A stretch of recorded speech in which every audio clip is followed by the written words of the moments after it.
Wonder B പോഡ്കാസ്റ്റിലേക്ക് സ്വാഗതം. നാം ഇന്ന് കേൾക്കുന്നത് ഒരു വികൃതി പയ്യന്റെ കഥയാണ്. കാകളിക്കരയിൽ ഒരു വികൃതി പയ്യൻ ഉണ്ടായിരുന്നു. അവന് അച്ഛനും അമ്മയും ഇട്ട പേര് സത്യശീലൻ എന്നായിരുന്നു. എന്നാൽ നാട്ടുകാർ അവന് അതിലും നല്ലൊരു പേരിട്ടു, വികൃതിശീലൻ.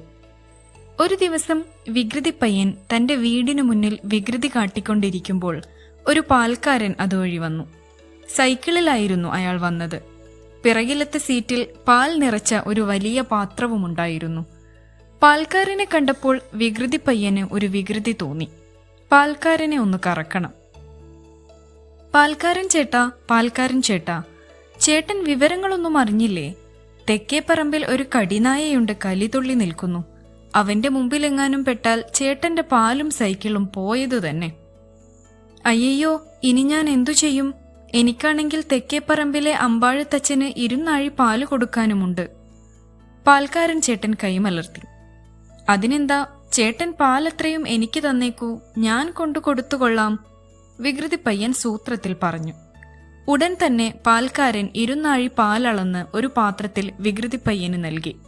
വികൃതി പയ്യൻ കൗശലത്തിൽ തെക്കോട്ടാണെന്നും പറഞ്ഞ് സ്ഥലം വിട്ടു. വികൃതി പയ്യന് കുശാലേ കുശാൽ, വെറുതെ 2 നാഴി പാൽ കിട്ടിയില്ലേ? അപ്പോഴതാ തളിക്കുളത്തെ ചിരുതാളി അമ്മൂമ്മ ഒരു ചെങ്കതളിപ്പഴവുമായി വരുന്നു. ഇതുകണ്ടപ്പോൾ വികൃതി പയ്യന് വായിൽ കൊതിയൂറി. ഹയ്യടാ, ചെങ്കതളിപ്പഴം!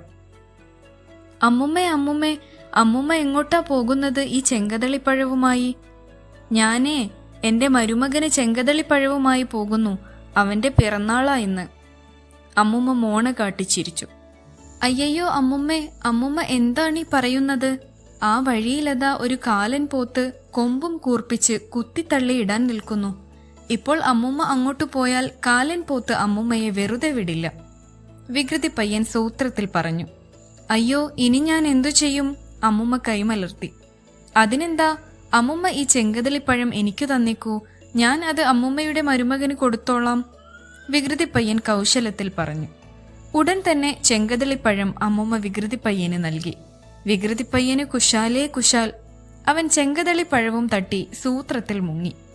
കുറച്ചു കഴിഞ്ഞപ്പോൾ അവിലു കച്ചവടക്കാരൻ അവറാൻ അതുവഴി വന്നു. അവറാന്റെ കയ്യിൽ ഒരു പൊതി അവിലുണ്ടായിരുന്നു. ഇതുകണ്ടപ്പോൾ വികൃതി പയ്യന്റെ വായിൽ കൊതിയൂറി. അവറാൻ ചേട്ടാ, അവിലുകാരൻ ചേട്ടാ, ചേട്ടനിതെവിടെ പോകുന്നു അവിലുമായി? ഞാനേ അവിലു കച്ചവടം കഴിഞ്ഞു വരികയാ, എന്റെ പൊന്നുമോൾക്ക് അവിലുമായി പോകുന്നു, അവറാൻ പറഞ്ഞു. അയ്യോ ചേട്ടാ, ചേട്ടൻ വിവരമൊന്നും അറിഞ്ഞില്ലേ? തെക്കേപ്പറമ്പിലെ ആനയ്ക്ക് മദമിളകിയിരിക്കുകയാ, ആരെയെങ്കിലും കണ്ടാൽ തീർന്നത് തന്നെ കഥ, വികൃതി പയ്യൻ തട്ടിവിട്ടു. അമ്പമ്പോ, ഇനി ഞാൻ എന്തു ചെയ്യും മോനെ? ചേട്ടൻ ഒരു കാര്യം ചെയ്യ്, ആ അവിലുപൊതി എന്റെ കയ്യിൽ തന്നേര്, ഞാൻ കൊണ്ടു കൊടുത്തോളാം. അവറാൻ ചേട്ടൻ അവിലുപൊതി വികൃതി പയ്യന് നൽകി. സൂത്രത്തിൽ അവനത് അകത്താക്കി സ്ഥലം വിട്ടു. നേരം ഉച്ചയായപ്പോൾ വികൃതി പയ്യന്റെ വയറ്റിനുള്ളിൽ ബഹളം തുടങ്ങി. വല്ലാത്ത വയറുവേദന സഹിക്കാൻ വയ്യാതെ വികൃതി പയ്യൻ ഞെരി പിരികൊണ്ടു. എന്റെ അമ്മേ, ഞാനിപ്പം ചാകുവേ, എനിക്ക് വയ്യായേ, വികൃതി പയ്യൻ നിലവിളിച്ചുകൊണ്ടിരുന്നു.